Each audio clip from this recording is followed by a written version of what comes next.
Христианлык пастор Сергей Морозовтың «Кыргызстар жөнүндө аяны». Эту картину я нашел сегодня в Инстаграме. Ее нарисовала одна кыргызская художница.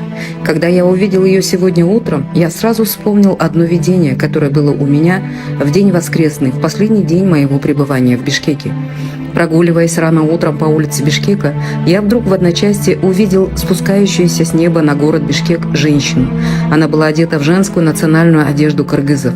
Она была укутана кыргызским флагом, что показывало, что она ходатайствует в своих молитвах за весь Кыргызстан. Спускаясь на город, она обнимала своими руками весь город, как будто она хотела защитить всю страну от той тьмы, которая хочет погубить целую нацию.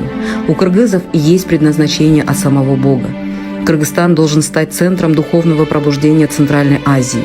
Это пробуждение пойдет дальше на Афганистан, Пакистан, Ирак и Иран. Я слышал молитвы этой кыргызской женщины. Они звучали мелодично, и в то же время они гремели, как раскаты грома. Эти раскаты попадали во внешнюю тьму, и они поражали тьму. Тьма не могла устоять. Она стала рассеиваться. Конечно, я тогда не мог, чему Бог показал мне эту картину. В тот же день я пришел на собрание к моим родным кыргызам и рассказал им это видение. Возможно, сохранились аудиозаписи у кого-то из присутствующих тогда людей. А теперь понял, почему Бог показал мне это видение.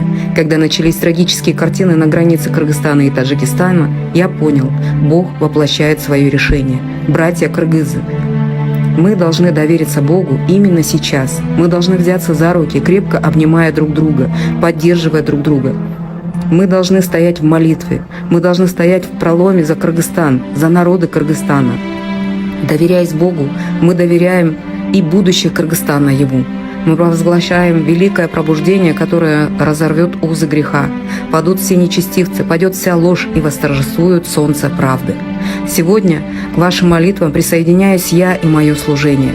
Мое сердце с вами, мои молитвы с вами. Я буду с вами плакать в ваших печалях и буду с вами радоваться в ваших победах. Держитесь, друзья, за Бога. Духа не угашайте. Скоро с вами встретимся вновь. Сергей Морозов.